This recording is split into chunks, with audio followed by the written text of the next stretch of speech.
think this is esports? You think esports? This is FTC! Welcome back to Combo Breaker 2020. We are here for some Granblue Fantasy Versus, the first pool that will be streamed of the evening. I'm Maverick, joined by none other than Verum. Verum, yes, thank you very much. It has been an absolute pleasure being here at Combo Breaker 2022 so far.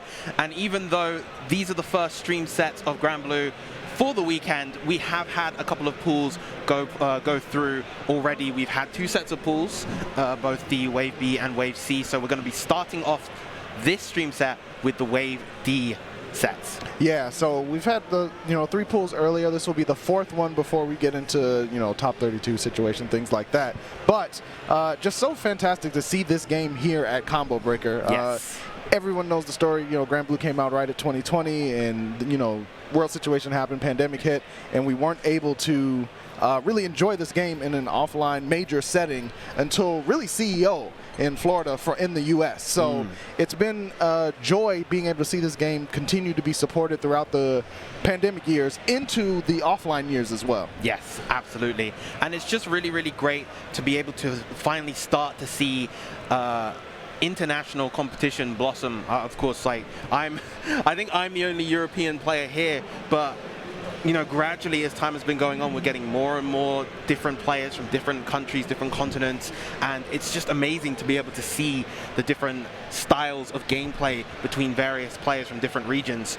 It looks like our players are readying up their first set of the day. We've got Umbi playing Catalina and Sovereign, I believe, on the Zeta. Yes, absolutely. And as you were saying, the international competition really starting to mingle into playing Granblue on that level of sharing ideas and concepts and strategies is the exciting part.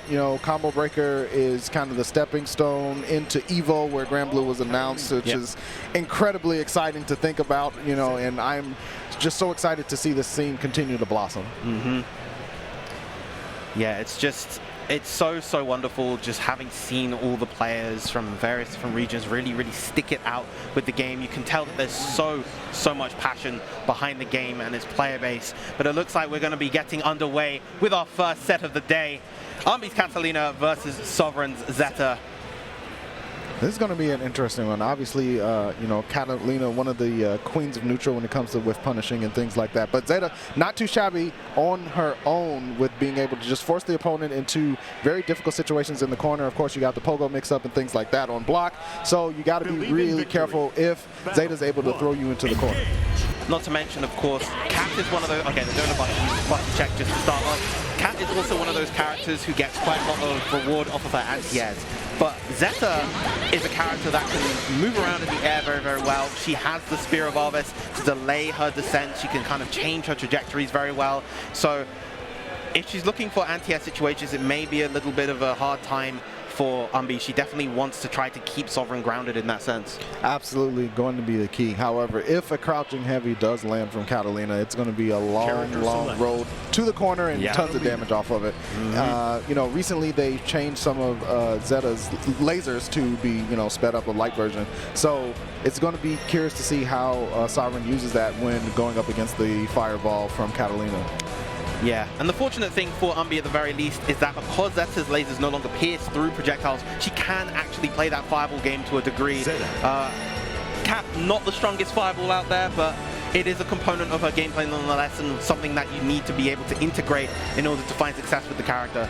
Going off to a random stage, of course, now that we're not online, we don't have to pick the Colosseum. We don't have to pick Celestial View. We have freedom. Gorgeous stages in this game too, so it's very nice to be able to see them frequently more than just Colosseum. And here we go, Umbi on the Catalina and Sovereign on Zeta.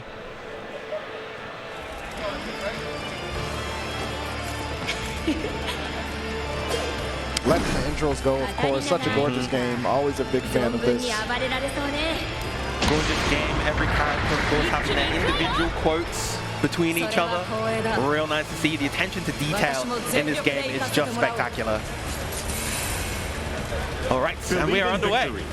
Battle 1, engage. You see the spacing out again, yes. Crouching medium. Yeah, already see both players really wanting to kind of play at that mid-range. That's going to be a punish. Yep. Trapped immediately in Sovereign. Old thrust, stuck in the corner. Sovereign has to be super careful here. Yeah, and this is like the ideal range that Cat wants to be in order to apply that pressure. Oh, good decision to go for the forward Spear of Harvest in the air right there. Catch Umbi off guard. Nice throw, and now here comes the corner Oki. Gotta guess. Alright, credit DP. Cross up and she gets corner control. Step back. Immediate counter poke from Sovereign. Charge laser. Nothing doing. Umbi with the There's a big 2A. Oh, doesn't confirm into SPA, unfortunate. Lovely jump in though, and that's going to be the round for Umbi. I really like the way that Umbi was playing that space is when they had Sovereign into the corner there. That's just such the prime range for Catalina, and Umbi knows it. Yeah. Lovely one hit confirm again with the 2M, and that's going to be the full corner combo. Chooses to keep the DP available. Well, Sovereign has a chance here. Got a counter hit as well. Umbi might have been going for a throw tech. That won't do a super high ton of damage. That was off of an auto combo, but there's the sweep. No follow-up with the safe jump Oki nonetheless. Ooh, good blocks from Umbi. All right, Sweep. Yep, press the sweep to get out. Sovereign looking to confirm all for crouching medium. Immediately back into the corner of the wall, bounce off the EX thrust, and the finish. Umbi. Very, very clean. I like that Umbi is actually just willing to go for those big jump-ins. It can be a bit risky if the opponent is ready with that 2H, you know, Zeta 2H, able to combo or non-counter into the Rising Spear of Arvis, but it looks like so far Sovereign not really ready to deal with those jumps, and Umbi capitalizing beautifully so far. Yeah, Umbi showing a lot of patience too of timing when they're going to go for those anti-airs on the jump attempts from Sovereign. Sovereign lasers out of the corner, into the wall, but continues with the spear. Yes. Now I think Umbi's going to need to look for a way to deal with that forward aerial Spear of Arvis. Oh, that save jump! Oh, doesn't get the follow-up into Infinite Wonders. All right, the jump out from Umbi. Waiting for resources to come back. Crouching medium, good punish. EX thrust, plenty of damage. Super good whiff punish. That's going to be the follow-up into EXDP. Yep, and one solid hit. There's the throw. Two more will do it. Okay, so Sovereign's been doing a really good job using the immediate JQ after the block knee strike just to make it harder to anti-air. Good blocks from Umbi right there. Umbi looking for the distance. There's the laser, but nothing doing again. A little bit too early. Gotta be careful. Umbi needs to figure out a way to approach it. It's Fireball, gains some room, goes up the light wall. Very close round. Very good jump in from Umbi. Just had a feeling that that laser was going to come and was just primed and ready to deal with it. Umbi's patience is really showing off and paying big dividends here in this matchup. Not overextending, wanting to close things out. Yeah, absolutely. Oh, gets the jump in that time, but doesn't get any big follow-up afterwards. Okay, there's our first switch to the set coming out from Sovereign. Not able to follow up from it though. Charge laser pushes Umbi into the corner. Fireball. Oh, great anti-air and the turnaround after the run under. You know, even though this game, of course, does have the block, but lovely sweep into SPA. That's going to be enough. Sovereign tying up the rounds. Slowly but surely here, but Umbi, again, still on set point. Sovereign going to have to really turn up the heat and be able to survive another set point from Umbi.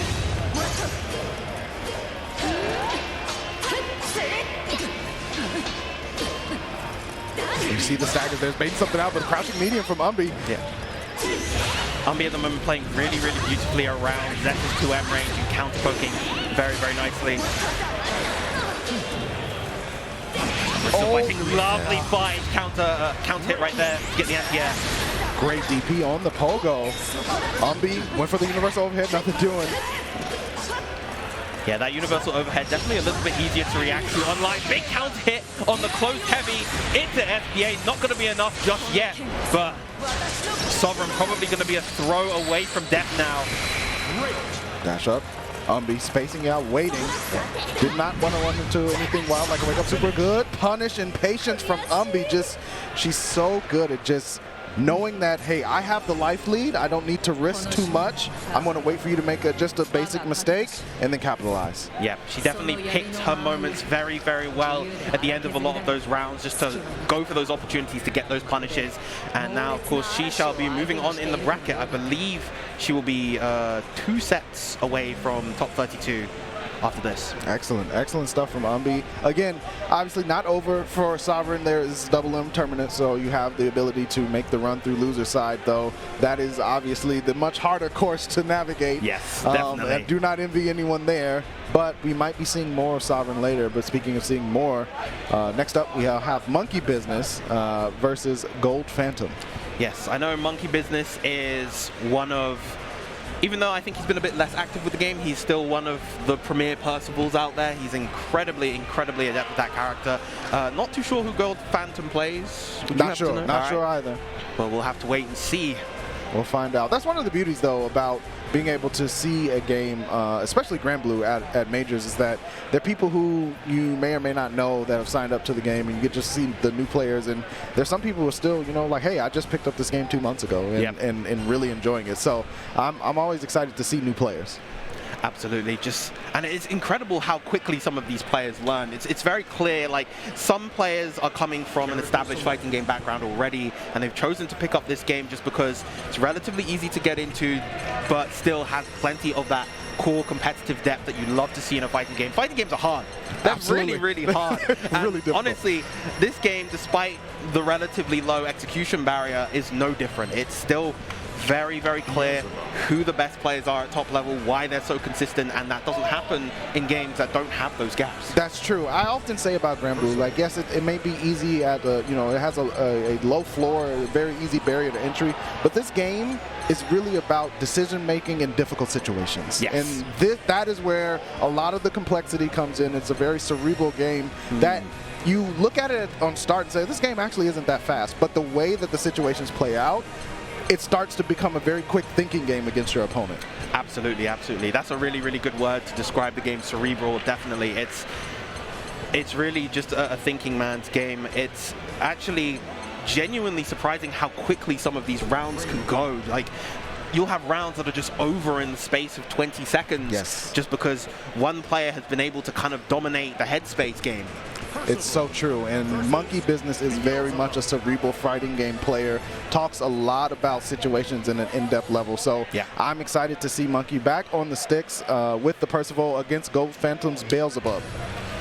Percy Beelzebub. Now, Percival is an incredibly well-built character. Very few characters he has a bit of a hard time against. I would say Bubs is among those characters where he has a little bit of a harder time. Mainly because he can have a hard time establishing the pace that he wants sometimes. That said, though, MonkeyBizness proving me wrong so far. And that move right there, the dive kick and EX dive, can cause a lot of trouble for Percival, even if Percival isn't aware. Monkey now caught in the vortex, the EX sweep, nothing doing. Yeah. Overhead connects. All right. Oh, doesn't get a bigger punish on the DP. Gets clipped by the black flies. Very even game. Tries the 2H to dive. I like the attempt right there. Gets the 214 HL in the corner. Doesn't combo off it, but there is the confirm into super. Absolutely. Going to skewer him and cook him. Gold Phantom in a lot of trouble here, MonkeyBizness. With corner pressure, yeah, just poking away. Nice counter hit there to close out the round.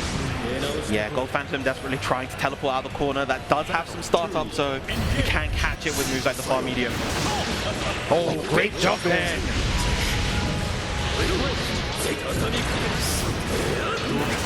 Teleport out. I like this spacing from Gold Phantom, just staying away from the pressure ranges of Monkey, but you've got to be able to put some offense on your own. Another whiff and punish DP.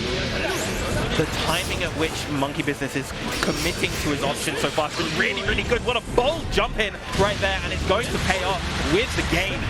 MonkeyBizness up 1-0. Why I like that jump in is because even if it was a black flies, the arc of the jump in would have jumped over that as well. So it covered both of those options, and Monkey's kind of reading into Gold Phantom's tendencies in the neutral space. Absolutely.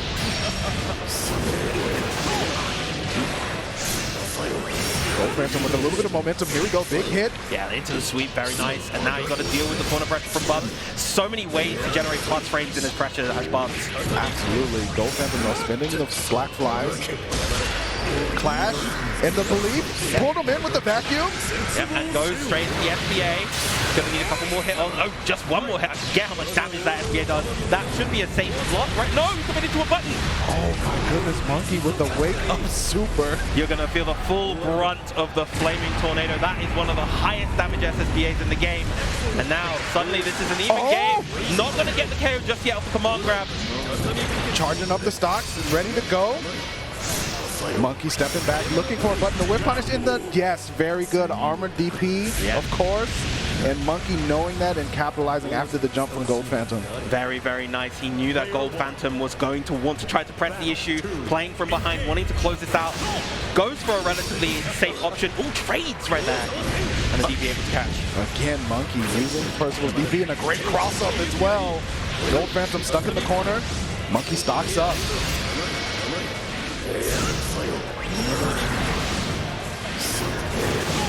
And it's interesting how conservative Monkey's being with his stock charges. He's only really charging to one a lot of the time. Far H into the SBA, the classic, to close out the game for Percival. Of course, Monkey, optimal play there with the Percival, as you were saying. The character that doesn't really struggle too much. And when you have a character like that with Percival that has so many tools, if you're able to really optimize and capitalize, like you were saying, Monkey was being conservative with the stocks, and he was allowed to because he had the momentum. So instead of going for the longer stock charge, just give me my one stock, I'll use ground fireball or something like that to keep the pressure up, and I'm not going to worry about letting off the gas because I don't really need to. Speaking of letting off the gas, we're going to you know, chill for a little bit with Big Willie, of course, the star of the stream. And Viram, I don't know if you've been introduced to Big Willie, but crowd favorite. I've tuned into a few BG Callisto streams here and there. I know about Big Willie. Everybody loves him. It's a cat. Everyone loves cats. Yeah, absolutely, absolutely. I'm allergic to cats, and I still love cats. That is the magic of cats, isn't it? Like, that's really, like, it just works out that way. Well, it'll be MonkeyBizness moving on in winner's side, and we'll have Stellar versus Jukem up next for the continuation of this Pool D. Thank you everyone who's tuning in, by the way. Let people know, tweet it out, BG Callisto on the good old twitch.tv. We have fantastic Granblue Fantasy versus Pool D action coming at you. Oh, okay, so Jukem, any Granblue Fantasy versus fans out there may know him as a Lancelot main, very aggressive Lancelot player. He was also the Pokken 2018 champion here at, was it here at Combo Breaker? Oh no, at the Pokken World Championships themselves.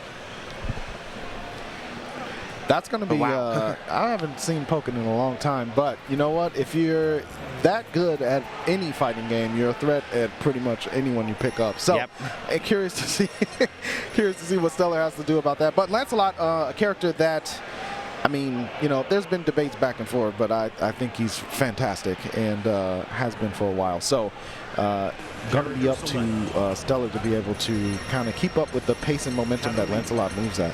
Yes. Stellar going for the button checks. I love the fact that you can, I know this sounds like an old head fighting game player, but I am. So I love the fact that you can do the buttons outside of the actual match. That is, there were days that were different. Speaking of keeping up though, UL, another one of those characters that can just rush you down in a moment and put you in very bad situations very quickly. So this is going to be the Tale of Fire and Ice with UL versus Lancelot, Stellar versus Jukem. Yeah, Tale of Fire and Ice with two lightning fast characters. Two of the top three fastest characters in the game, the other of course being Seox, who you will definitely be seeing a lot of that character. That is a very well represented character here in North America with like Shuabu, Seth, etc., etc. But that character's not on the screen not yet, right now. But I guarantee you, if you want to see some more six, just hang around. They will definitely appear. But first and foremost, we're going to have Stellar versus Jukem, continuing Pool D of Granblue Fantasy Versus here at Combo Breaker 2020.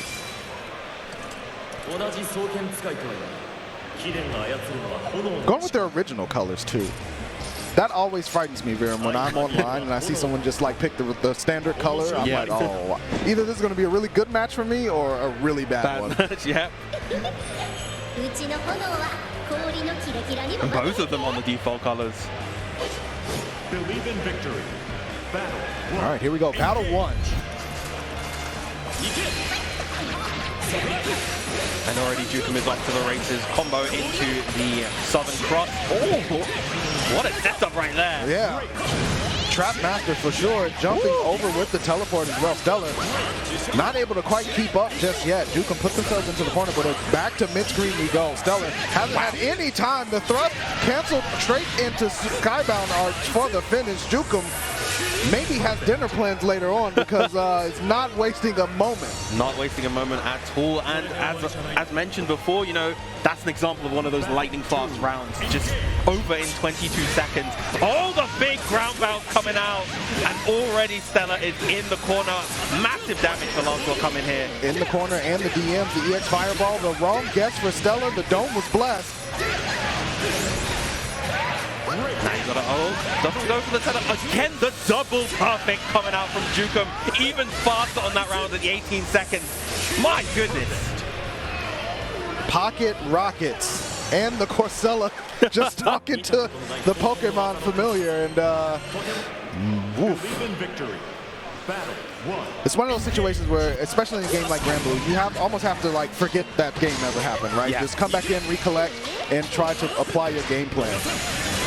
Yeah, it definitely just feels like Stellar at the moment has to just play a lot more aggressively, a lot more offensively, just to not let Jukem set the pace as much as he has been so far.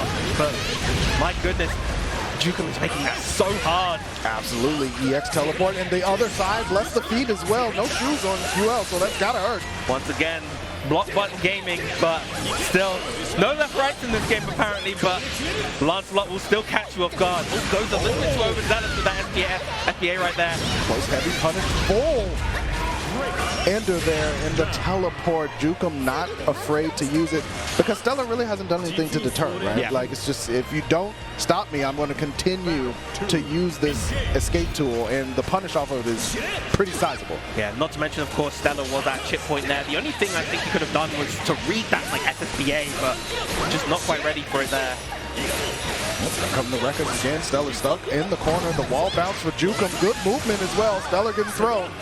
Yeah, that movement made Stellar go for the wrong special right there. Probably one of the easy for DP, ended up getting 2-on-4 instead. Stellar figuring out a way to approach. Here comes the fireball. Jukem just waiting for Stellar to try to move over. Stellar holds off. Finally gets a big hit here. The X will the wall bounce in the DP ender. Safe jump. Safe jump doesn't go for the stance pressure. Oh, there's the cross up, but again, another hit from Stellar. Working his way back into this. Good blocks from Stellar as well. Jukem tried to use the EX teleport, but again, the overhead from Jukem, and now Stellar in a rough scenario. Only really a tap will need to do it. He can confirm in the super and does. And of course, you know, once Lance does that safe jump, there's three things you got to guess: the double high, the single high into the low, and the empty low. Jukem said, "Nah, forget about all of that. I'm just going to jump again." Called out the grab and finished it beautifully. Wonderful stuff from Jukem with the Pokemon representation. Never forget where you come from. Never forget your roots, indeed. And everybody has different roots here in the Granblue scene. Some people starting off with Granblue, some people coming from, you know, Street Fighter or all manner of other fighting games. Some people from Smash. Yes. It's a fantastic game for that type of, you know, cross-pollination of different, you know, origins, and people who stick around and develop with the game really do, you know, gravitate towards it and love it. And speaking of people who've gravitated and loved and stuck around, Diaphone, you know, a very, very, very good Zoe player, yes, coming up to deck versus Batter the Beast. Yeah, Diaphone, of course, an incredibly prolific fighting game player in general. Of course, we've seen him lately do tons and tons of work and strive with that Eno as well. Definitely entered both games, I'm sure. He absolutely did. But we know him, of course, well as the Zoe, but lately he has been experimenting with other characters. I know he's been trying out Beelzebub and Avatar Belial as well. I'd personally love to see some Avatar Belial action on the screen. That character is wild when he gets going. Yeah, absolutely. Just one of those, you know, you have characters in every game that are, you know, very aggressive, but there are other characters that are just complete steamrollers. And Avatar Belial is just, it can go from 0 to 100 in the blink of an eye. Yeah, and that not only applies to his opponent, but also to him as well. You know, the most fragile character in the game, not only having the 9k health lower than the usual 10, but also he has various moves that take away his life. You know, the follow-ups, the 5U and the 8U follow-ups from his specials with the Pact, as well as his EX specials in general, taking away and shaving away his health. It's, you know, if you've come from other games like Street Fighter, you're used to having the Akumas and the evil versions of characters that have lower health, and, you know, having that risk reward there in the low health pool. But the beauty of anime games is that you have characters that go even further beyond that, right? And they say, I'll sacrifice my health for even greater reward if this move connects, or if I'm able to do this install and things like that. So having a character like that in a game like Granblue, which is already so explosive, just makes for a very entertaining watch. But we're still going to be entertained. It's going to be the Zoe. It's pool's play, so, you know, maybe Diaphone's thinking, you know, I got multiple games I'm competing in. I just want to go with what I know, and I can't blame them. Yeah, definitely. Batter Beast locking in the Cagliostro. If that tag is a reference to Fire Emblem, shout-outs right there. That's like the very first boss, random boss of Fire Emblem 7, but spelled slightly differently, but nonetheless, Cagliostro versus the ugliest looking Zoe combination I've ever seen. Look at that shield. You're not a fan of orange? Look at the shield. If you don't look at the shield, the rest of the color is kind of fun. It is. But it's a very large shield. It's a huge shield with a terrifying burn face, as well as this terrifying pressure coming out from Diaphone already. All right, here we go. Cagliostro, certainly one of the characters that in the international discourse has different rankings on how good people think they are. But here in America, we think Cagliostro is pretty good. However, Diaphone might have something to say about that. Full combo here, big punish. Yeah, maximum extension, good block on the overhead, but look, the pressure is still going. Finally, Back to the Beast gets a moment to breathe. Great use of the teleport right there. Doesn't get the wall bounce though. No Dragon Meter either for Diaphone, so Battle of the Beast has an opportunity here, but has to make it count. Oh, the teleport, tricky stuff. Oh, the roll through, not going to be enough just yet. Just going to try and eventually wear him down, I think, with that Wrecker. But there's the Light Dragon from point blank. Good stuff from Diaphone. Surviving after Dragon Meter goes down long enough to get that 50% back after a certain amount of time, and was able to capitalize at the end. But Batter starting off aggressively in this round 2. All right, I like the pull out on the cancel right there from Diaphone. Gets the light string into the 2-on-4. There's the throw, combos off that. There we go. The double laser, of course. Caught him with the thunder as well. Diaphone, the meteorologist. And a very, very lightning fast round for Diaphone. Not going to be it just yet, but it's a real tough situation for Battle of the Beast right now. Oh, good stuff from Diaphone. Anticipation or reaction, whichever one, the crouching medium coming through for the capitalization. Crouching light, excuse me. Yeah, just Diaphone gave Battle of the Beast that space, kind of coaxed him into wanting to teleport, and just able to catch on that really, really well. And we're seeing so far what Zoe is all about. She's an incredibly hot and cold character, can absolutely steamroll you when she has the dragon out, when she gets those big hits. But when she's not applying the pressure, it can be a real tough time for her, especially when she doesn't have the dragon. Yeah, and Cagliostro, I mean, if you don't have the EX teleport for the escape plan, it can be really difficult to get out of these fun situations. Battle of the Beast's HP is significantly low. Diaphone, the crouching medium for the finish. Knew that they could just, block a couple strings, didn't have to take any gambles. And I love the fact that in this game you can do, conservative play once you have the life lead. A lot of games have those mechanics where your life is low, but you activate something. I love this game for this. Yeah, this game doesn't really... The closest thing that this game has to a comeback mechanic is, of course, the Super Skybound art dynamic, but even then, that's not super crazy. There's the Heat Pillar coming through, getting the big damage with, of course, the Dust Loop combo that Zoe has. Fans of Guilty Gear know that very well, but a quick finish coming out from Diaphone. 2-0. Quick stuff from Diaphone there. Again, prolific fighting game player, of course, in being able to move through pools 2-0 like that is something that Diaphone obviously wants to do, has many different games that they're competing in. However, you know, as the funnel narrows down, I'm sure that those 2-0s will quickly become contested. So I'm curious to see Diaphone's continued run through the pools. Batter the Beast. Obviously, you know, sometimes you just have to look at a game and say, hey, didn't go my way, and then continue on. You're going to have the loser side to be able to run through.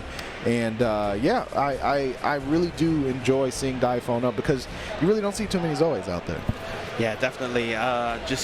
She's a bit of a strangely represented character. She has like a little bit of representation in each of the different regions, and honestly, a lot of the Zoes play her very, very differently. She's a very kind of dynamic character in that regard, but yeah, still overall one of the less represented characters, despite how cool she is. She's definitely one of the coolest in the game as well. Coming up next, we have quite a treat in Buscar Luz versus Masoma. Of course, Buscar Luz, probably the best Lwane in NA, I think is fair to say. Just one of the highest seeds in this tournament as well in general. I think he's seeded top 3 or something. Really, Buscar, very good player. Been dedicated to the game since it came out. You know, extremely strong Lwane player, and a very, very big treat to be able to see play. And it's exciting to be able to see them play offline as well. Yeah, just incredibly fundamentally sound player. He's one of those players where you watch him play Lwane and it's like, this fella's just outplaying his opponent. And Lwane is very much a trickster character, reliant on a lot of kind of weird setups, weird kind of situations, but Buscar Luz's general decision making, the way that he plays neutral, is just so good. And when you're able to pilot a character like Lwane that way, while also having the edge of all those tricks in the back of your pocket, it's terrifying. It can be. It can be. It's one of those scenarios where if you can get into the opponent's head and your setups just continue to work, it seems like there's no answer. Yeah. All right, but we're actually talking about underrepresented character. We're getting another Zoe. Of course. Same weapon. Yeah, that's not going to switch off most likely, but have a little bit of purple behind it to, you know, very nice royal color. This is a very nice Zoe color at the very least. And now we got the PlayStation colors for the Lwane bros. Lwane strategizing.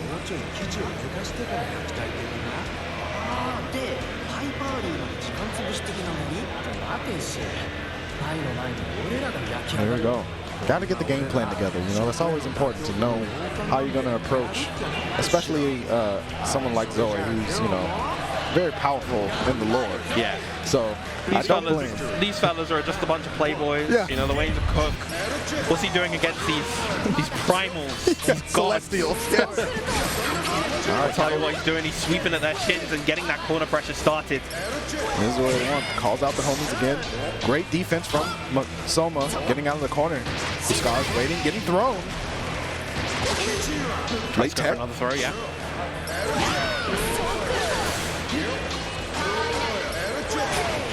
Oh, gets caught by one of the bros that time.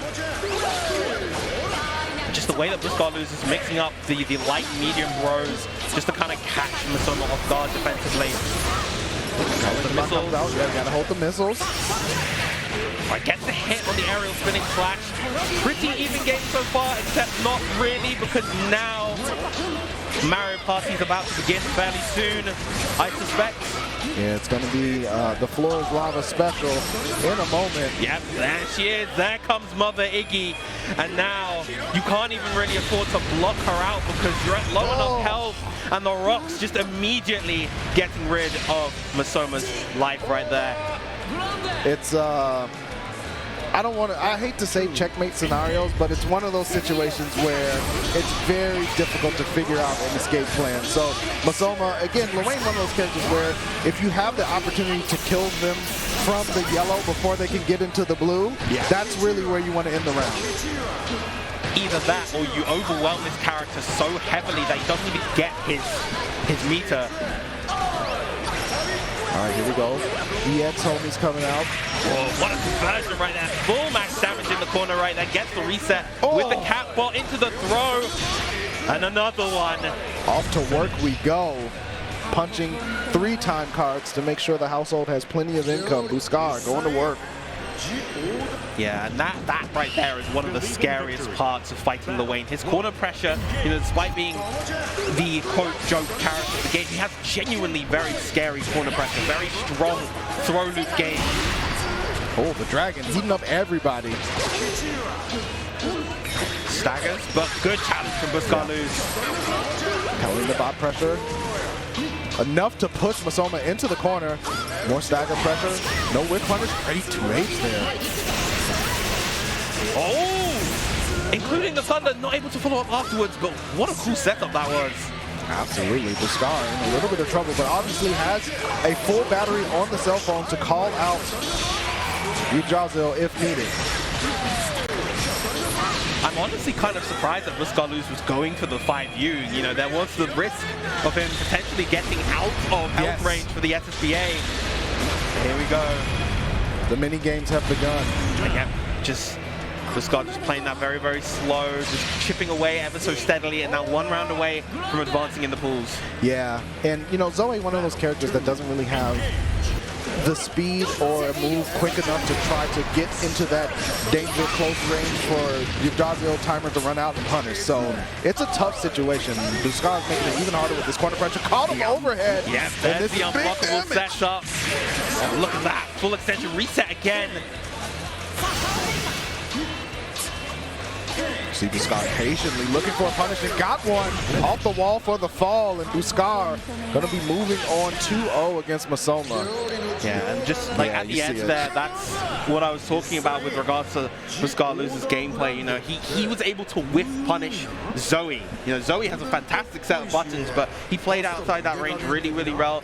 Got the whiff punish with the far medium and then just closed the game like that. So real nice stuff. It's the respect that if you're playing Lewayne properly that you can gain, right? Because you force the opponent to be so accustomed to, okay, I got knocked down. What's the next thing that I have to guess to be able to get a turn? That you then are able to just kind of walk back and forth. That Buscar, and he didn't summon any, of the homies. Didn't call out Catalina about. Was purely looking for a whiff punish and got that because there was no momentum on Masoma's side. Yeah. And just when you're able to condition that kind of, when you're able to condition them into that sort of position, when you're able to assert your own will, that's really kind of what makes or breaks games and sets in this game at almost any level, really. That's, I think, a lot of what Granblue comes down to. Yes. Just asserting your will onto the opponent. Absolutely. We're going to have 2 more coming up to the stage. Spauldo versus Espada. Spauldo, very strong Vasaraga main. Love me some Vasaraga. Yeah, that's a character that's definitely been on the rise as of late. Yeah, absolutely. Both in terms of the representation and in terms of people's perception of the character. People really regard this character as like a borderline top 5 in certain places. Yeah. Just really, really terrifying offensive presence, just huge hitboxes, the armor that allows him to brute force through things, and just that character's damage.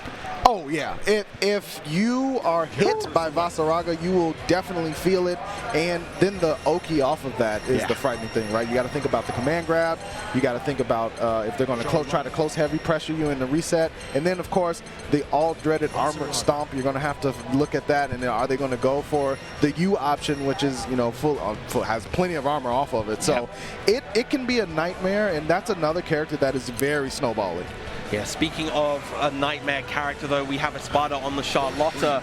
Little menace that character is, and one that I believe the Vasaragas have not enjoyed fighting for a long time.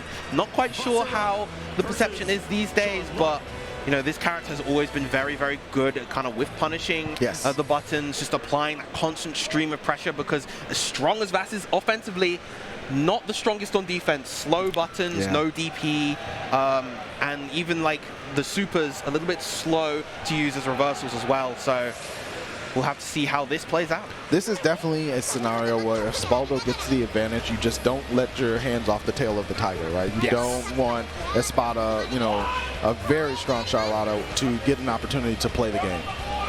Absolutely not. Absolutely not. The full intros. I love the fact that everybody's just letting the intros go. It feels good to know that everyone's like, hey, this game is gorgeous and I'm going to enjoy every second of it. Yeah, and the characters are all very like nice and honorable to each other, to the exception of obviously Bilal and Spauldo, but like these two, you know, they're having a nice spar. They have the utmost respect for each other in terms of their combat ability. Okay, Espada finally getting a chance here. The EX Demon Flip, the crossover as well. Spauldo, nice check. Very, very nice. Even ready with a combo into the far line afterwards. Oh, went for the low option, but Espada looking low on life, and of course the EX command throw. Yeah, you're so worried about the button that he's going to press at that range, because there's a big mid-range that he's sitting at right there. The command grab is still able to just cover that space so well as well. Oh, great stagger throw there from Espada. Has corner pressure. Wake up light. Bold move from Spauldo, but it works out. Spauldo playing this very aggressively, doesn't want Espada to play at all. There's the command grab again. No longer online, but there's the frame trap, and that's not going to be it just yet. But the 2M to close it out. Spauldo doing exactly as we said, you know, once they got the advantage, just threatening with the EX command grab, the range that it goes, it's equivalent to a mid-range button. Yeah. And so you're forced into a guessing game on knockdown in ranges where you may not be accustomed to in this game. Absolutely, and it's just, it's so terrifying when, especially when the Vasaraga is making those fast decisions. We're getting a character switch this time. I don't blame him. Espada going to the Sorin. Getting a little bit more muscles into the equation, you know, say, okay, I need to, maybe this is a job for the old man. Need to fight violence with violence. Yes, exactly. And Sori's another character that's been, consistently buffed. Came out, was, arguably a little lackluster according to the community, and then continued to get changes and buffs. And, we definitely have some Soris here in the Midwest that can throw hands, as they say. Yes. Believe in victory. Battle 1. Engage. All right, EX Fireball from Spauldo goes into stance, approaching menacingly. Good stuff from Espada for avoiding, but the punish from Spauldo after the dodge. Yeah, lovely decision to go for the spot dodge right there. Good spot dodge from Espada this time. Oh, so ready. Spauldo again checking the overhead.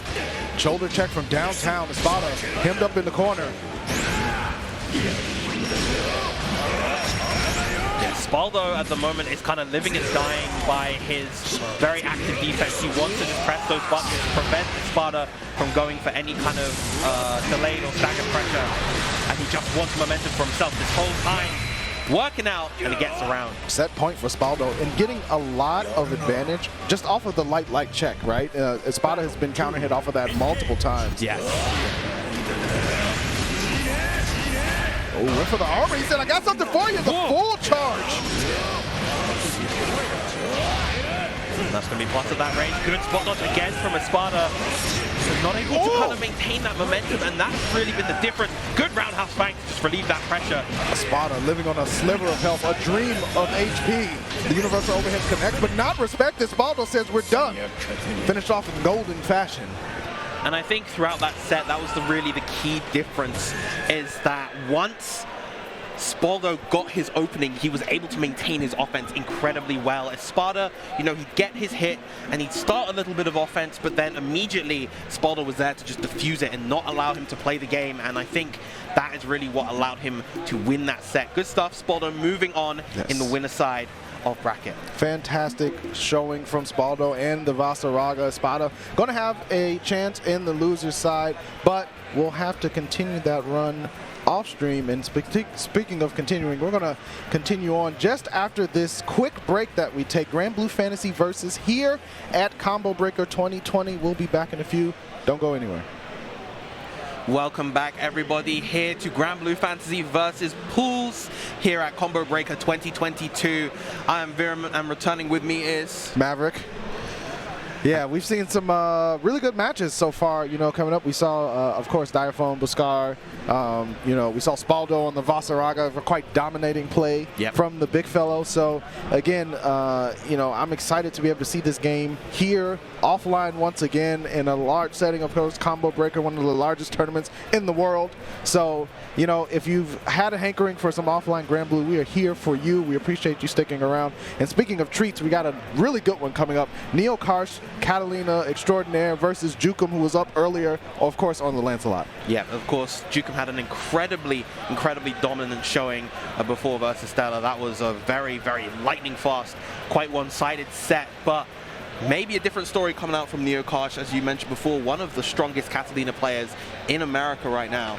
Yeah, Neokarsh certainly has been, you know, Catalina from day one and just sticking with her and making waves as always. And again, that matchup in and of itself is a curious one. It's changed over time, you know, way back in the beginning, when Lancelot's EX Fireball didn't propagate fast enough, you know, Catalina's EX just ripped right through it, and you were able to just dash up and get your pressure going, even on reaction from just the Fireball starting up. Yep. But we're in different times.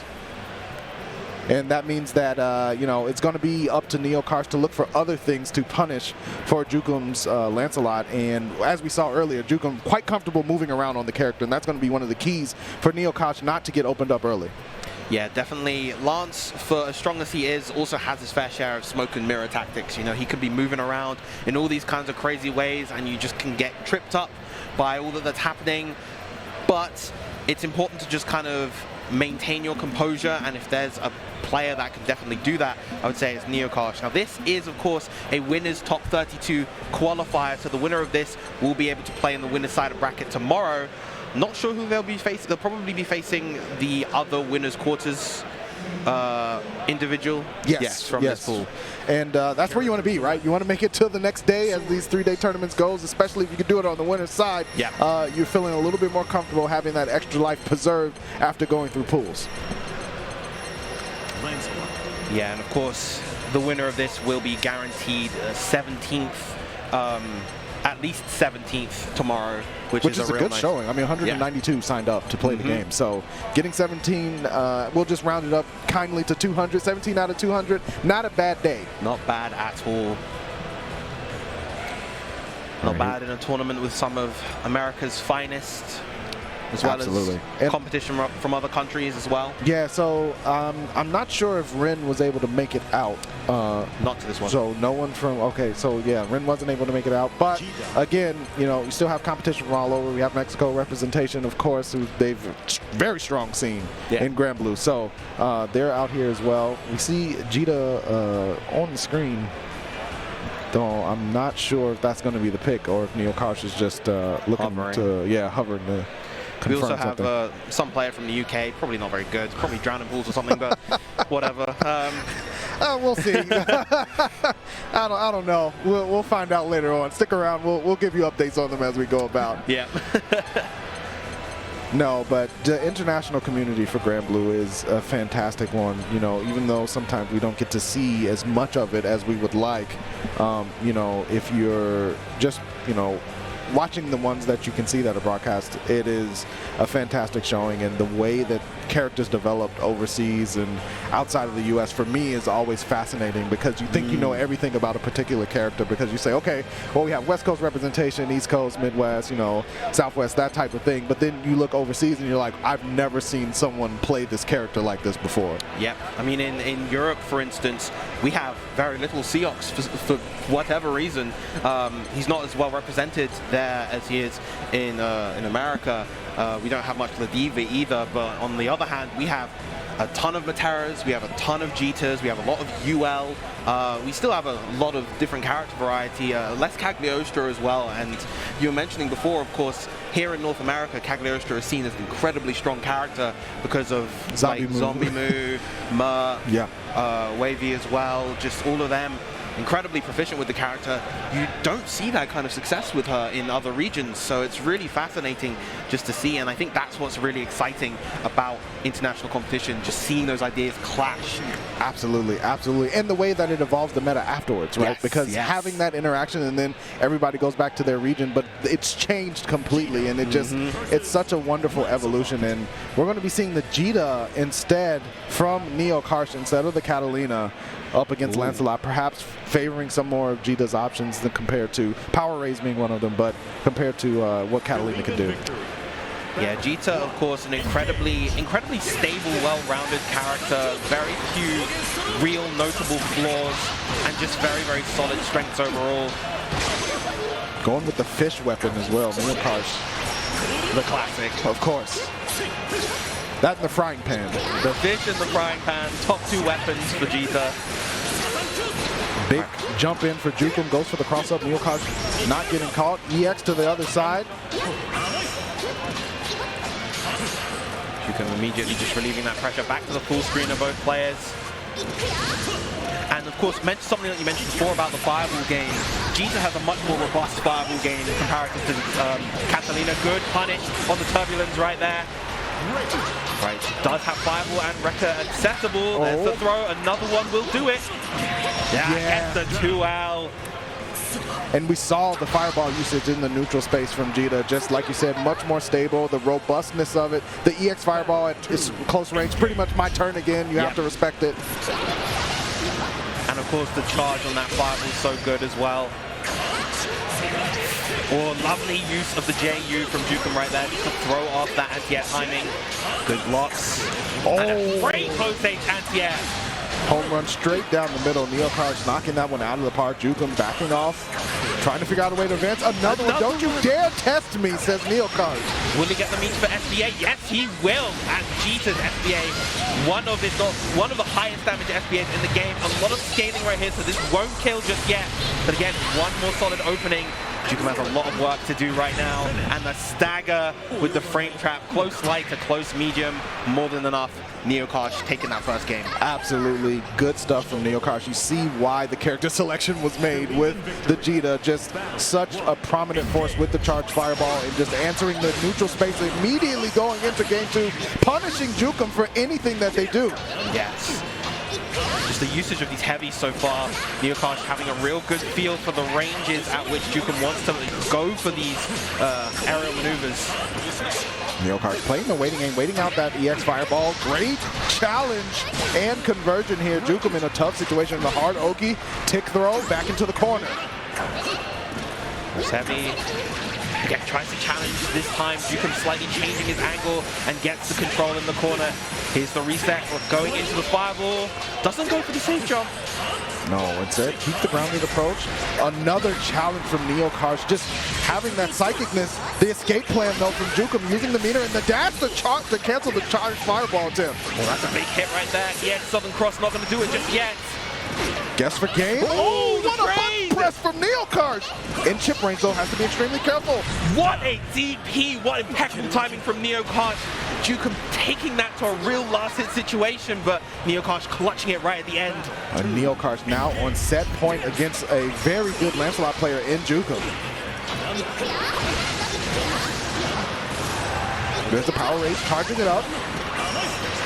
Oh, lovely air throw to catch the 228 right there. Neokarsh has just been all on top of Jukem's options and completely making them look like they were the wrong decision each and every time. Jukem finally with a decent opening here after slide. Stacks with the wreckers. Ooh, great spot dodge from Jukem. Still has the corner pressure established and gets the crossover. Lovely use of the JM right there. Crossover again, but this time it's blocked. Ooh, isn't able to punish that spot dodge. Big 2H. And that's going to be a lot of damage in the corner. I'm not sure if it's going to kill with SBA. Summoning out Bahamut here. We summon the spirit of Stage Jam. Will it kill, folks? It did not. Definitely did not. Not even close. The Oki is still real. Jukem has to be incredibly careful. Does have Super Skybound available. Yeah, he of course does have that get out of jail free card with the Super Skybound. Oh, what a call out right there. Neokarsh just ready with that jump H and a clean 2-0 victory. Neokarsh looking incredibly comfortable in that match there. Deliberate Jita pick and then just executed option after option to capitalize on anything that Jukem tried to do. EX teleport, air thrown, you know, the jump out, I chased you down with the far medium. The fireball just sealing off the horizontal approach on the ground, right? So again, Neokarsh, one of the stronger Catalina players, but definitely having a Jita in the pocket helps out. Yeah, Jita, of course, one of the easier characters in the game to kind of pick up, especially as a secondary. And she is, as I mentioned before, doesn't really have too many big faults, and she has tools for every situation. As we said before, great fireball, one of the best DPs in the game, that MDP able to go through a lot of pressure options. We didn't really see it in that set, but it's able to go through a lot of stuff that other characters aren't able to go through. She has incredible corner carry, and honestly, just all of this was exhibited throughout that whole set. But coming up next, we have Joker versus Buscar Luz. This is the other... Oh, sorry, this is Shin Akira versus MasterChipmonk. My apologies. And this is the qualifier on the other side, Shin Akira versus MasterChipmonk. Understood. So the next match we have up of Joker and Buscar's, that will be the winner's qualifier. So this is for a different pool, but still a qualifying match. And again, if you can get out on the winner's side, that's what you want to do.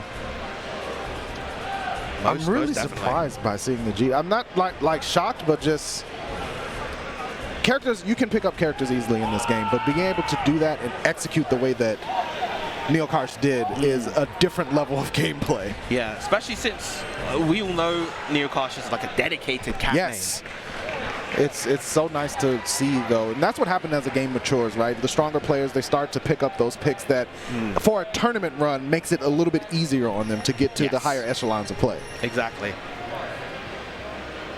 Yeah, very, very important to have those characters in the pocket once you get to those higher levels. I mean, we say that, but oftentimes some of the people that are winning these events are the people that are just on their solo characters, but still, particularly if you have matchups where you feel like your character just struggles a little bit more, you have to put in that extra work. It's like, I might as well just play this solid secondary just to get this, to relieve that pressure. And speaking of a solid secondary that relieves that pressure, we have Seox right here coming out from MasterChipmonk versus Shin Akira's UL. Yeah, UL, you know, very, very popular character in America. And then 6, another one, as you were saying, you know, just has strong representation throughout the States. And I mean, 6, this character is a menace, to say the least. And once 6 gets on top of you, it becomes a terrifying guessing game.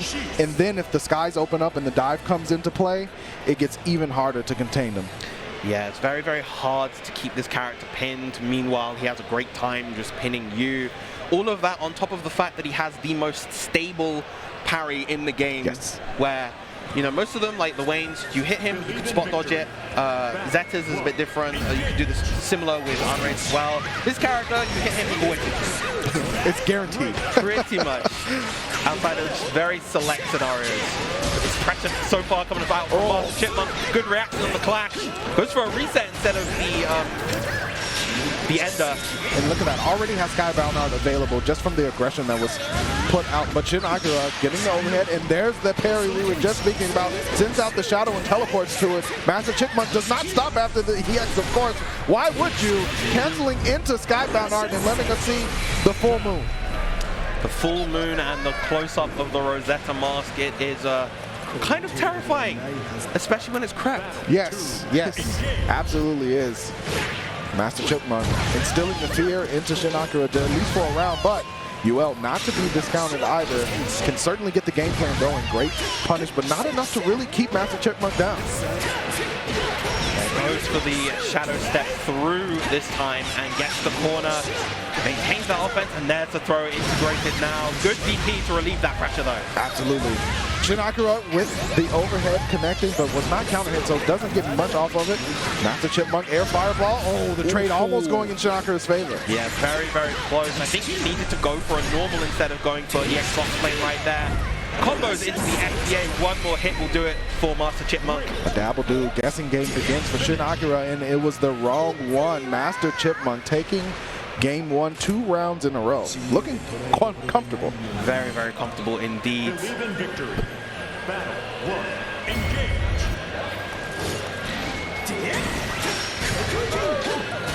Of course, the plus frames. Again, going for the forward dash. Oh, the throw setup, of course, off of the air fireball. Shin Akira stuck in the corner, trying to figure out a way out, and really just to get some momentum started. That is a great punish there, but not too much off of it. Yeah, at the moment, it feels like Mr. Chipmunk has been able to capitalize a lot on his offense because Shin Akira hasn't really been challenging too much. He's been going for these Rekka stackers. He's been using the follow-ups that leave those gaps, but there hasn't really been any challenge because I think Shin Akira is just playing quite scared at the moment. It's a very respectful type of play, right? Like you know the threat of 6 and what he can do if you make a mistake, and because of that, Shin Akira doesn't have the boldness to try to stop Master Chipmunk. But now, of course, in a situation like this, where EX Rekka is off the table, was off the table, now it's back. And that's the opportunity where you could probably want to try to take those risks. Good conversion on the counter hit 2M, and that's going to be a solid brick of damage right there. Absolutely. The Lego block has been instilled, and it is quite red. Going into the Skybound Art, not enough to kill, but plenty of Okazeme, and the crossover into the throw. Master Chipmunk. Filthy setup right there, and a clean 2-0. Yeah, I think we're done. I'm not sure if they know if it's 2-0 or not. That should be the set. That is, it went that quick. Yeah. These fellas are still sitting. Yeah. 6 can make you feel that way, though. It's like how many games was that? That was 10. Really? I felt like I only played 3. Yeah, right. For sure. Okay, they got it set together. But again, that just tells you the speed at which the game can be played, right? Easy to get in. The floor is very low, and that's what makes it one of the favorite games of mine, is that it's so accessible. But once you get into those higher echelons of play, it is just, you can get rolled over very quickly. Yes. Absolutely, and honestly, just in a game like this, even relatively small skill gaps can seem so much bigger than they actually are, just because of how momentum can really be carried over throughout the entire space of a game. Really, really good showing from Master Chipmunk. Chipmunk right there. The 6 was on point for sure. I'm sure we'll see plenty more of 6 as we continue on in the tournament. But we're going to have Joker up against Buscar, who we saw earlier on the Luane.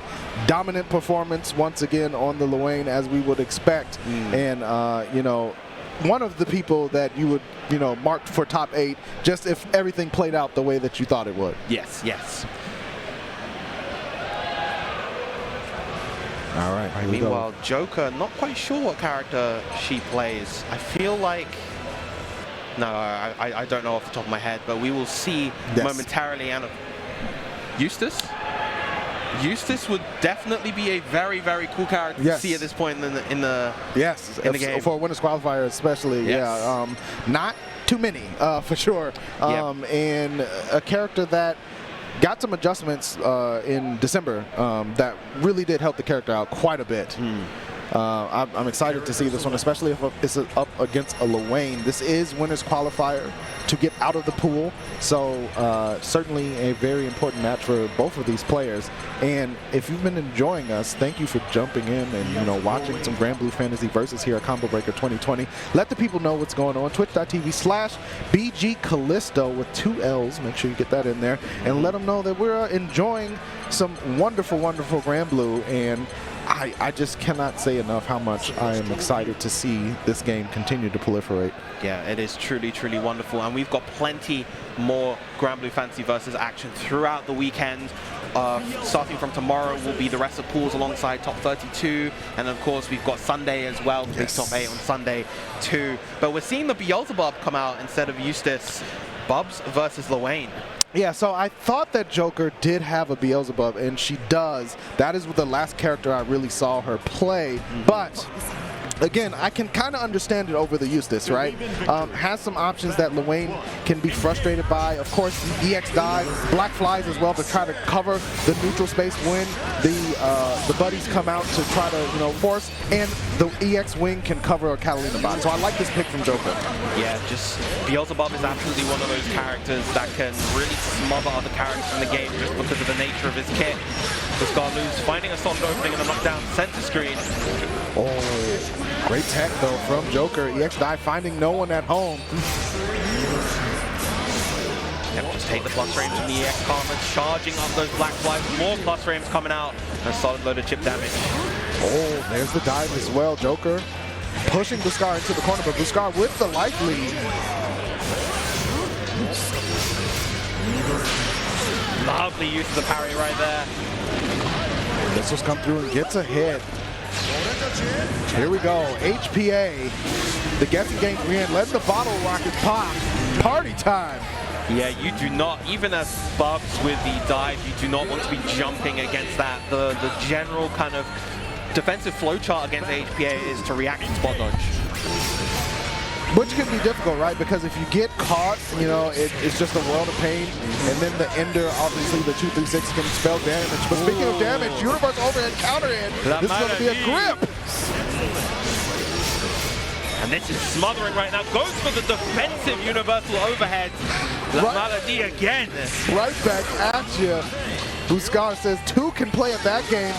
EX Tatsu into, of course, Yggdrasil. It's time for the mini games. Now, what is Joker's defense like against Iggy? Looking solid right now, able to play with that life, and this is a great situation for Joker right now.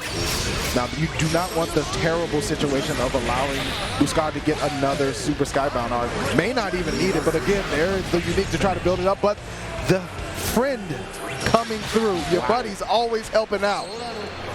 Bro working wonders against the Karma right there. Karma, of course, being normally a projectile beating attack, but not against the bros, it seems. No, listen, when your homies got you up, no one can bring you down. Buscar believing in the power of friendship. All right, now we're seeing the Eustace coming out from a Joker. I was looking forward to this personally. I love this character. I think he's one of the coolest characters in the game. Absolutely. Just, yeah, very generally quite underrepresented just because he's not quite good enough, I think a lot of people feel, considering how he's one of the more difficult characters in the game. Yeah, I mean, you know, you got to really time a lot of things, Rat Trap and things like that, to not only condition your opponent, but to, in some ways, condition yourself into how am I going to approach this matchup and what tools am I going to use, and then keeping track of all that. Yes. Believe in victory. Battle 1. Engage. I think this game is going to be quite a lot of long-distance gameplay between these two. We're going to see a lot of the Flaming Thunder shots, a lot of those grenades, a lot of projectiles coming out from Buscar Luz as well, and it's just going to be who is able to pick their opportunities. Absolutely. Wake up parry from Buscar, recognizing the opportunity. Joker stuck in the corner. This is definitely where she does not want to be.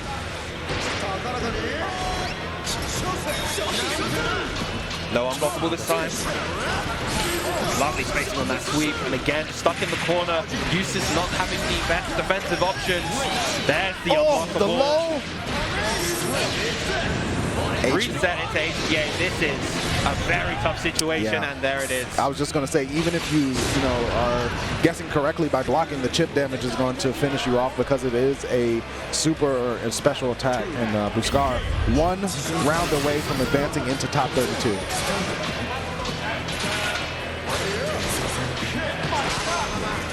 Check on the throw, but the stagger's coming out from Buscar Luz. Oh, doesn't get the unblockable that time. Not quite right on the timing. Joker successfully challenging out.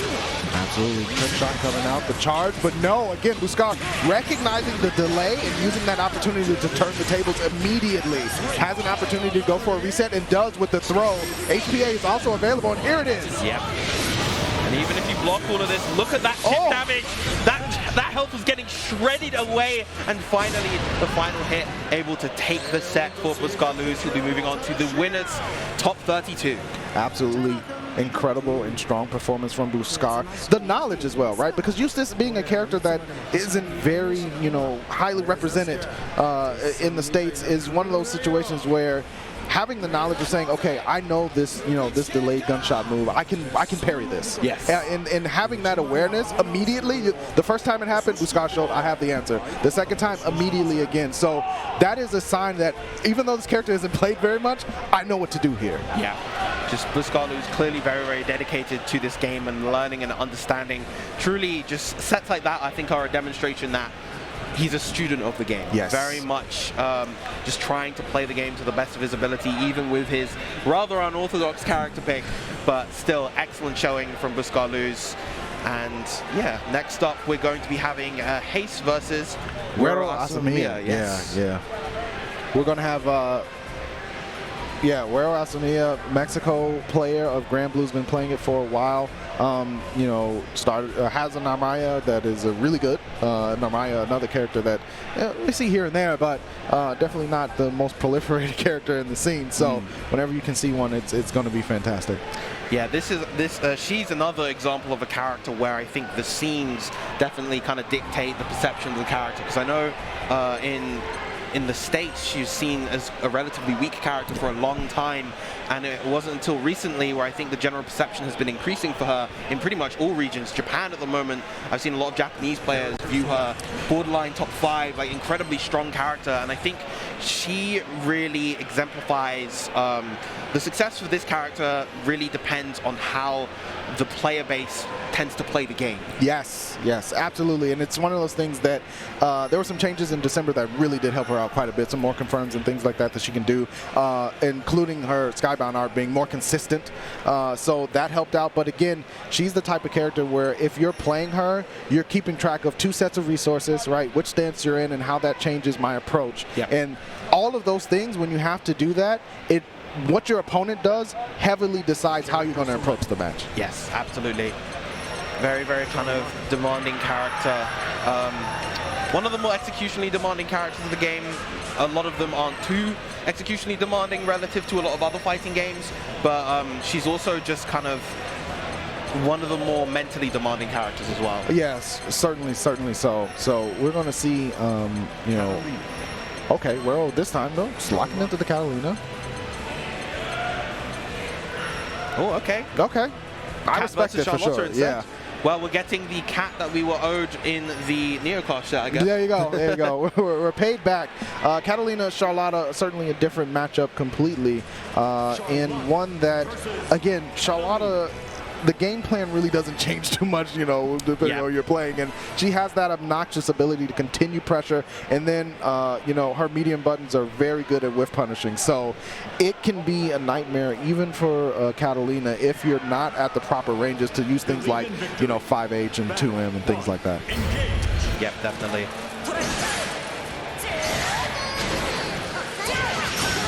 Oh, big opening hit right there. That's going to be a big chunk of damage coming out from Wero Asamiya. Now just the corner control, the 2Ms, just not allowing Hace to really get into that space. And what a beautiful round from Wero Asamiya right there. The perfect from Catalina. Oh, good stuff. That standing heavy was impeccable, and Wero showing they certainly know what they're doing. Yes. Just playing that range absolutely immaculately. Finally, Hace finding his way in with the demon flip. Oh, doesn't go for the follow-up with the EX ball. Opting for the middle range. There's the parry as well. Immediate DP right back at you, says Wero.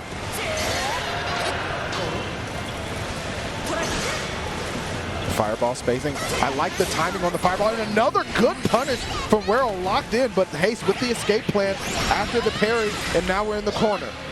Getting the drop right there. Another drop. Oh. Hace doing it the hard way, but getting it done. At the very least, you know, doesn't forfeit the round from those drops here and there, but still hanging in there. Yeah, sometimes, you know, you can have nerves no matter what point and what type of player you are. And it can definitely factor in. But being able to secure the round certainly will be a mental boost for Hace. There's the EX in the trade going in Hace's favor as far as the HP goes. Oh, even charges it a little just to make sure that it hits at the proper time. Lovely stuff from Wero Asamiya right there. Big jump in, just goes for the throw. Safe jump L. Oh, baits out the 5U from Charlotta. Wero Asamiya getting that game on the board. Beautiful stuff. Great adaptation from Wero, right? Hace had gone to the well a couple times in the beginning, and Wero said, nah, not this time. I want to let you go ahead, throw the parry up, punish the recovery of it, and close out the game. Very, very clean. Big close heavy punish. Oh, the crouching light, forcing Hace back into the corner. Oh, DP on the aerial approach. Big jump in once again. Ooh, it looked like Wero Asamiya tried to respond to that ball with something, just not able to quite get it out properly. And now here come the throws from Hace. Full corner carry. What a challenge! But the challenge is the light. Wero not afraid to hit buttons. Great tech from Hace, but not a lot of life left. Does have Skybound now, but will not get to use it. Wero closing the door on that round and nearly the set. One more round for Wero just to make it through into top 32 winners. Good throw once again. Hace Wero not fighting those very well. Gets a great counter hit combo. Full combo in the corner this time. Goes for the reset with the demon flip.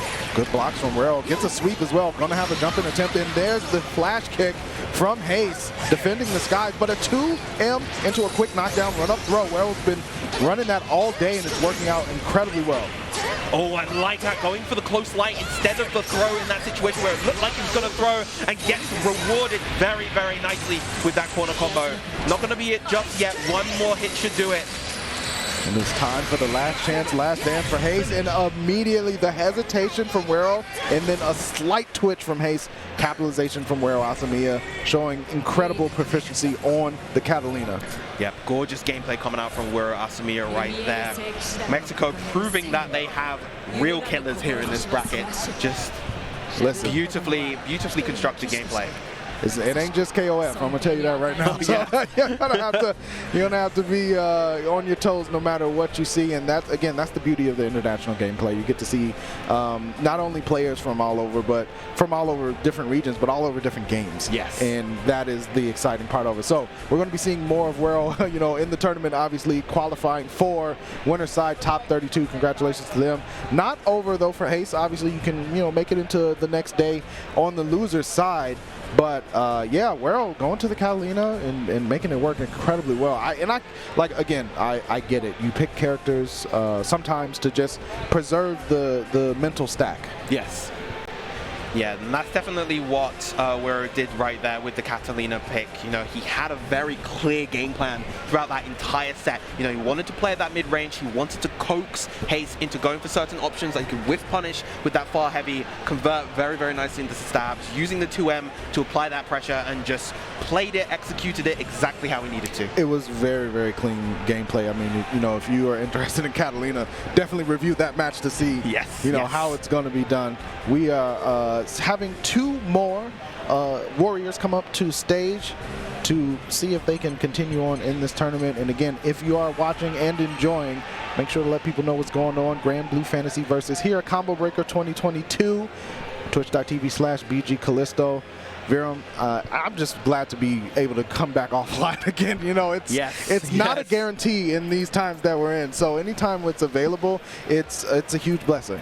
Absolutely, and I think for the Granblue community especially, where we've had to kind of develop this entire game online post-COVID, it's just an absolute treat to be able to play the game offline, really, really get into just being able to play with people and put faces to names, because I can imagine for a good number of people that are coming here, this is their first offline Granblue tournament. They've been friends with people in like the Discord scenes for years, and now they're finally getting to actually meet those people. I think that is a beautiful thing.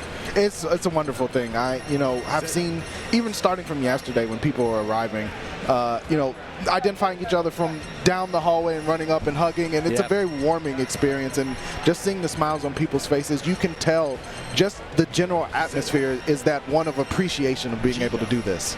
Yeah, there's just so much camaraderie throughout the FGC and within this scene in particular. Camaraderie that we're not going to see in the gameplay. Instead, we're going to see DylanVee's Jita versus Cheese McQueen's Zeta. I have seen this Zeta before. It was a little while ago. I know it's very, very solid. Yeah, and again, another Jita who is a character that, as you said, doesn't really have too many, major flaws or minor flaws, if any, if I'm being honest. And Zeta, having lost the Fireball Pierce, Cheese McQueen's going to have to be aware, right? Like, how do I stop DylanVee from just sitting back and letting the Fireball rock? Yeah.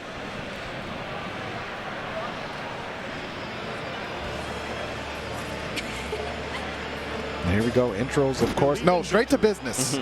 It's getting late. Might be a button check? Okay. Absolutely, yeah. We do once again have the fish coming out from DylanVee. That's pretty much her weapon now. Like, I don't know too much about Granblue lore, but if I look into it and don't see the fish, I'm like, this isn't Jita. I don't know who this is. Yeah, this is a faker. This is just someone pretend. This is a Jita cosplayer. Yeah. An accurate Jita cosplayer, but they forgot the sword. How could you? But here we go. Jita, interestingly enough, Jita, one of the characters also that, you know, when she came out, it was like, is this going to be a Gram replacement? And slowly but surely, can't help but feel that, you know, there may not be too many reasons to pick Gran over Jita at this point. So. Yeah, Gran kind of fell victim to having to deal with Belial being in the game as well. I think a lot of people kind of see Belial as the stronger version of Gran in a lot of areas. Very similar kind of game plans, but Belial just executes it with a lot more consistency. Yeah, far heavy. Yep. Far heavy, those reliable corner combos, he just gets so much off of everything. And I feel like Jita is kind of that equivalent for Cat rather than Gran. That's fair. Absolutely. Just in terms of picking that real stable mid-range character, that's the kind of jack of all trades. Plays a great whiff punish game. Big damage on the two. Yes. Yeah, absolutely. But here we go, back into it. DylanVee versus Cheese McQueen. Full intros in proper fashion. Fish at the ready. Believe in victory. On the casino stage as well. Gorgeous stage, this one. Beautiful. There's a thrust backing out, throwing out the laser, beating DylanVee at the projectile game. Oh, big Rhapsody right there. Very aggressive. And the corner combo to extend all the way. Poking away at the guard, DylanVee just looking for a chance to play the game. Crouching medium again, the slide through, excuse me, pardon me. Wow, what a risky but really, really good option to go for in that situation. And now DylanVee, the one with the advantage right now, the pressure coming out. There's the poke though, Cheese McQueen fighting their way out of the corner, back to mid-screen, DylanVee, oh, not today. Yeah, lovely use of the DP just to relieve that pressure, but still tough looking for DylanVee right now. Get the DP just to answer. DylanVee with the rocket boots on, taken to the skies, but the biggest of jump overs and ends, Cheese McQueen. Yeah, Cheese McQueen just having a real nice feel at the moment for when DylanVee wants to throw out those fireballs. To swing away again. Cheese McQueen, surprisingly enough, happy to use the laser to challenge the fireball game from Jita. Another great DP though. DylanVee, the one thing that has been working out has been those DPs. Yeah, and even though, of course, Zeta no longer really has the laser to challenge fireballs, she still can jump and use the aerial spear of Arbus to challenge instead. Oh, the counter overhead, La Maladie, but no combo into SBA. Oh, the armor through the fireball, though. Cheese McQueen not giving up the spacing advantage, and you saw Cheese McQueen there, and I love when players do this. When you have corner pressure, that does not mean you need to stand on top of your opponent. Yes. Sometimes you want to give them the illusion of having room to move, and that's exactly what Cheese McQueen did there. Yeah, and Zeta is absolutely one of those characters that does that really, really well. That 2M, such a big button that she can confirm off of very well. The sweep, again, another really, really good move, and the far medium as well. There's a good handful of characters in this game that I like that. Zeta's one. Jita herself can be another. Believe in victory. But yeah, really, really good showing at the end of that round from Cheese McQueen. Absolutely. Cheese McQueen one game away from continuing on in the bracket. DylanVee, though, not to be written off just that much. Certainly had the anti-air game on point. Good anti-air right there with the 2H. Let them fall all the way. The overhead, not a counter hit this time, so DylanVee is able to survive, but the EX laser is going to get the wall bounce. Full combo for a reset. No finish from Cheese McQueen. Surprising. All he needed to do right there was close heavy into SBA. Instead goes for the auto combo, most likely thinking that was going to kill anyway, but the 2H once again. Cheese McQueen on point with these anti-airs. Absolutely locked in. DylanVee slowly but surely being just boxed in as far as movement goes from Cheese McQueen, and certainly going to need to step it up. That's one way to do it. The roll through and the close heavy punch. Yeah, and this is one of the benefits that Jita has. You know, she can pretty much corner carry you from right in the center of the screen. Oh, the clash, and of course the DP, the invincible option, winning out, but it didn't get to full connect, and Cheese McQueen was able to wake up buttons. I really like that Cheese McQueen is varying his decision-making on these jumps. Sometimes he's going for the aerial spear of Arves, other times he's just going for a regular jump in, just to keep DylanVee on his toes. Cycling the options is so important here, and Cheese McQueen's doing it incredibly well. Nice punish, has the corner, the armor, and the jump through, of course. Yep, that, of course, being able to combo in any position of non-count hit the Rhapsody new strike. Oh, another crouching medium, just letting DylanVee know you cannot get too close. Oh, big close heavy, but no follow-up afterwards. Unfortunate for DylanVee right there. That might have been a really deadly opportunity to miss, considering DylanVee's health. The chip on those specials are just eating away. The overhead connects. It was counter hit. You were dead either way. Cheese McQueen moving on. La Maladie takes another life. La Maladie, for those of you at home who don't know, it's what we in the European Granblue scene love to refer to, the counter hit overhead, particularly when you get it versus a throw. We just call it La Maladie, and it's a great time. Yeah.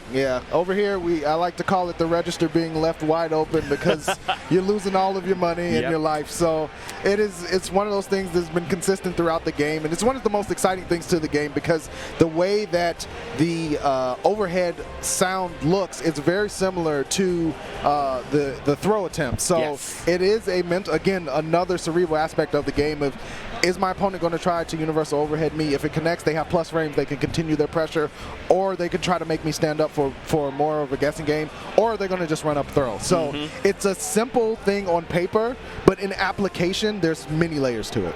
Yes. Fun fact, actually, did you know when this game was in the beta stages and there was the showcase between like Daigo and I think it was Fenrich, I don't quite remember, and they were playing the game, and overhead didn't actually count hit versus throw originally. I did not know that. It was something that they added down the line, and it was an excellent decision.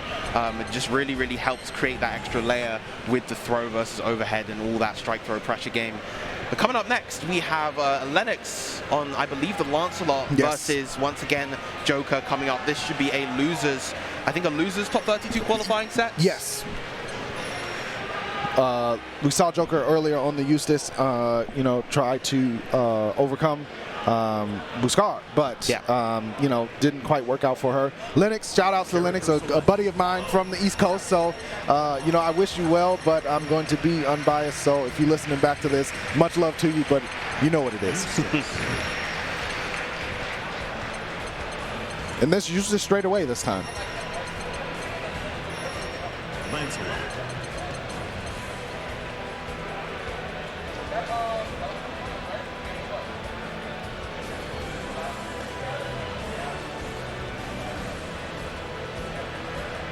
All right, so we are narrowing down to our last two matches of this particular block of Granblue, but stick around afterwards. We're going to have the GBVS auction. That should be a fun time as well. So I love auction tournaments, and when money is on the line even more directly, it can get a little spicy. So it's going to be interesting.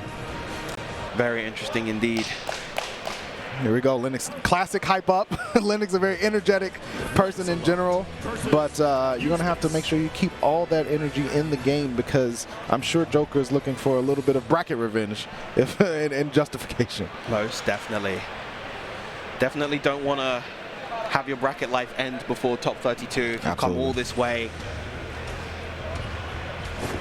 Such a cool looking character. I mean, he's so cool.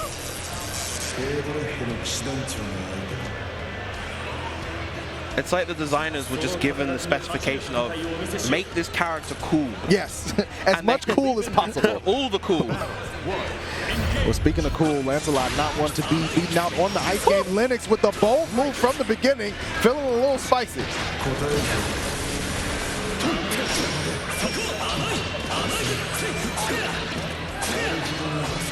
Lennox piling on the pressure so far, but good answer from Joker. These two just going back and forth. Lennox got to hold the EX there.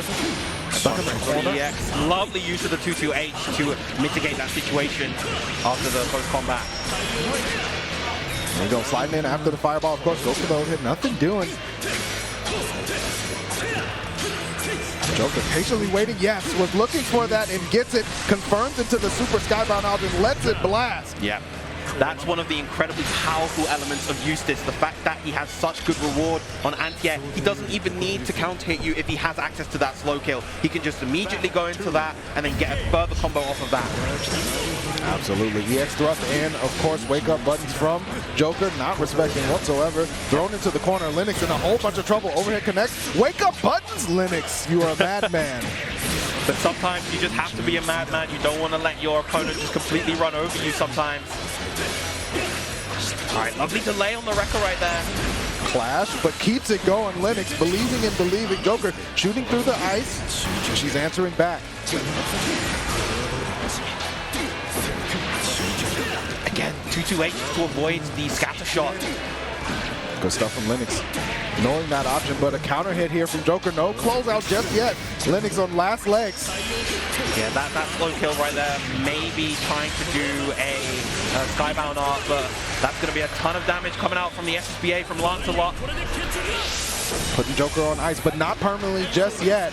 The dash up for the continued pressure. Joker does have super skybound. Lennox going to have to be a little careful about how they continue pressure. Great challenge from Joker. Lennox in the corner. Nice. The slow kill, but no follow-up with the heavy afterwards.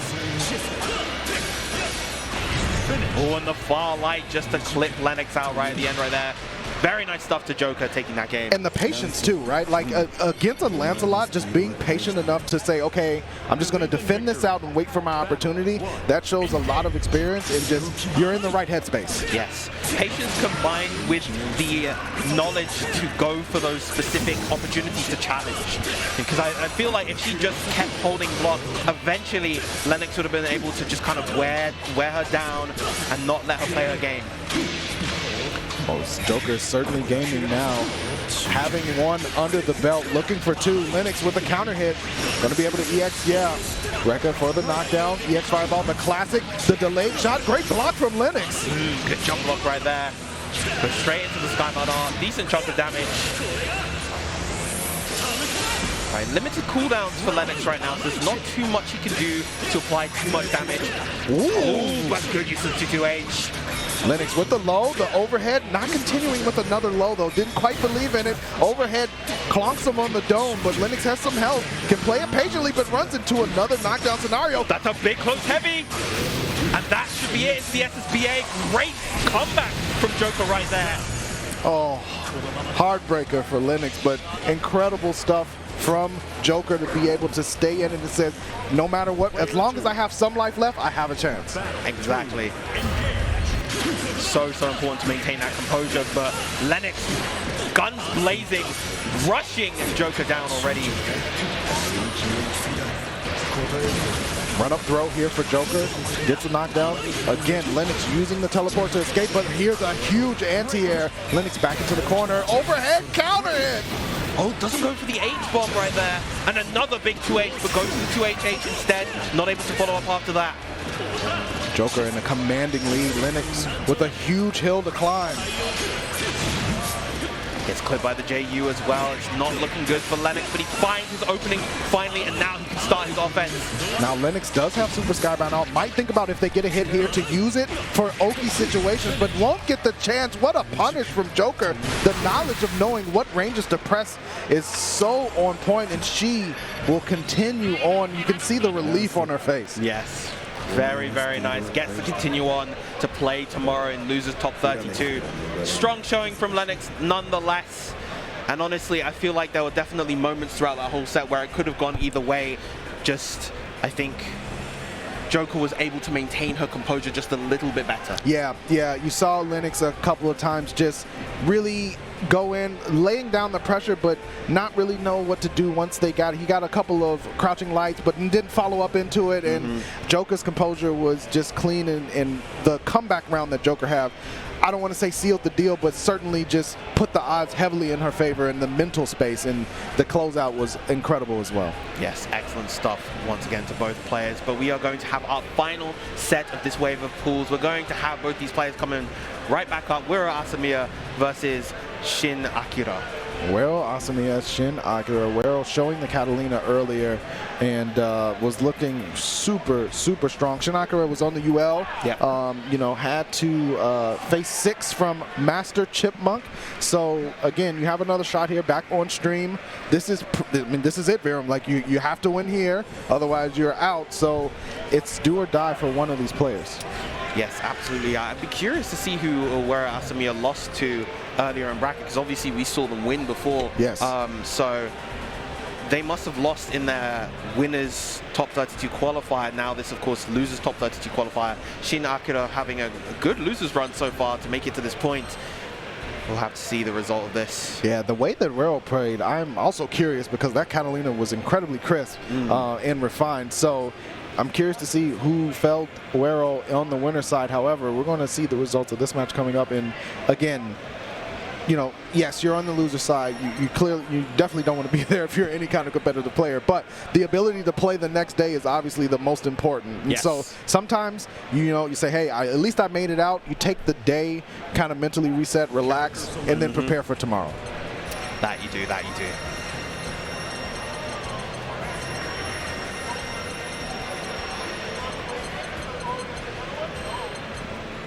Make sure all the buttons are right. So important. You don't want to spend thousands of dollars to come to a major tournament and then have game one be, I didn't quite get my button set. You know, the best of the best have done it before. Yep. So it's always one of those things you want to be careful of. This button that I wanted as heavy has been set to throw. Oh no. That is quite tragic. Or taunt, even worse. So. Oh gosh.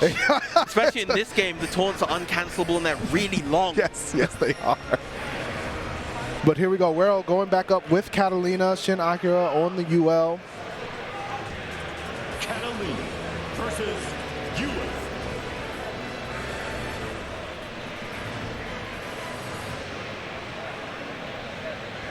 I'm going to see which one of these two survives pools to make it on to top 32 for Granblue Fantasy versus. It's been a fantastic block of pools. Yes, definitely. Engage. Great with punish with the far medium, and of course that is UL's bread and butter. That move is the core of her entire kit. Good spot dodge and good punish as well. Well, Shin Akira certainly playing with the momentum that we did not see against MasterChipmonk. Big counter hit in the air. Wake up DP from Wero, not afraid. It's almost like Shin Akira heard us from last time. You know, we were talking about needing to set the pace, and he's done so a lot better so far in this game. I like that step back punish, anticipating the thrust. The overhead connects the register wide open, and I will take all the cash out of it, sir. Once again, La Maladie, and that's enough to take the round. Shin Akira one round up here in this final set of pools. And you just see the difference from being able, with UL especially, to be able to set that pace, and you just find so many more options. Yes. Lovely punish with the far light. Step back, Wero looking for a way to push UL off, but ends up getting opened up. The EX spender, the DP ender. Shin Akira just at the moment just doing a really good time judging when to go for these medium. And what a full combo coming out from the anti-air. UL not the highest damage, so this isn't going to be enough to get the KO, but Shin Akira really dominant right now. Wow. Block the DP though. A bold one from Wero. That could have been everything for game one, but decides to gamble it anyway. But the spacing from Shin Akira in the punish on the counter hit, showing Shin Akira is definitely a different man than the one we saw earlier. Yes. Believe in victory. Battle. Very solid showing in that first game. I'm surprised that Wero Asamiya decided to stick with the Catalina. No character switch, potentially to Narmaya. Oh, La Maladie once again! Tragedy upon tragedy. It's a Shakespearean play. All right, good neutral jump right there. Just getting some damage, get some corner control, get some stage control. Ooh, and a little bit too late on that 2H was Shin Akira now beginning to snowball steadily out of control. Where Asamiya looking so much stronger in this round. Absolutely. Gonna have to be aware of the wake up super. Definitely something that Shin Akira could have gone to. Again, an anti-air on point. That one was late, but this one is right on time. and I'll take all of the rest of yours. Shin Akira, 1 round away from top 32 losers. Gorgeous comeback right there. Just again, really on point with these anti-airs for the most part, aside from that missed one, and just doing a good job of converting them as far as he can as well. Absolutely. There's the thrust though. Mid-range game won by Wero. Spins the EX for the plus frame. DP ender as well, the light check. Yep, goes for the RPS situation right there. Lovely spacing from Wero right now, just playing in that comfort range that this cat loves so much. Shin Akira stuck at the moment, trying to fight their way back into mid-screen. What a step back punish from Wero. And now just because the momentum is in Wero's side. Good. I was just about to say the anti-airs have not been coming out, but Shin Akira here to shut me up real fast. But Wero with the EXDP said, I'm done getting hit on top of the head. The concussion protocol says that I can do no more, but the anti-air from Shin Akira locked in. This time going for the stance reset. We haven't really been seeing too much stance from Shin Akira. The third dance. Let's and the go! D. Wero staying alive. Want to see more of this. Wero staying alive, got to fend off another set point, but looking much better now. Much better indeed. Tries to anti-air with the far edge, not quite at the range to do so. Oh, the jump crossover messing up Wero's input right there. Yeah, that might have been DP there, but Wero pushed to the other corner. Shin Akira running on all cylinders. EX hop back, but nothing afterwards. Spacing is really good. The jump over, though, Wero has a huge chance to take a big chunk out of Shin Akira's bar. Now it's taken again. We're seeing so many of those counter overheads throughout this whole set, and now we get the Snyder cut with the long SSBA from Catalina. There's Aries coming out to finish the deal with Catalina. Shin Akira, a dab will do. Last chance like this. I wake up on you. I do not care. Close medium into the SBA. What a reaction confirmed coming out from Shin Akira. And he will take the set and move on to losers top 32. Wow. What a I mean, sure, okay, I'm up around, I'm up a game at least. If I mess this up, it goes to 1-1. That's the worst that can happen. And Shin Akira said, I'll take those odds. Yes. But just to be able to gamble like that in that kind of situation just is an incredible feat in and of itself, especially, if you lose in those situations, it can just kind of snowball out of your favor when you're a game up. But excellent stuff to Shin Akira. He will be our last player to move on to losers top 32 today. Absolutely good stuff to Wero Asamiya, though, for making it to this point of it. But as you said, it will be Shin Akira. That's going to wrap up our pools play for Granblue Fantasy versus. Listen, if you like Granblue, you like what you saw, we have a fantastic auction tournament coming up. We're going to swap out the commentators, but I must say, first and foremost, Viram, it was an absolute honor and a pleasure to do this with you, sir. Absolutely. I cannot wait to see the rest of this tournament and to the top 8, but that's going to do it for us. Yes. I've been Maverick. And I've been Viram, and it's been an absolute pleasure, everybody. Make sure to stay tuned for the auction, and we will see you guys later. Be blessed.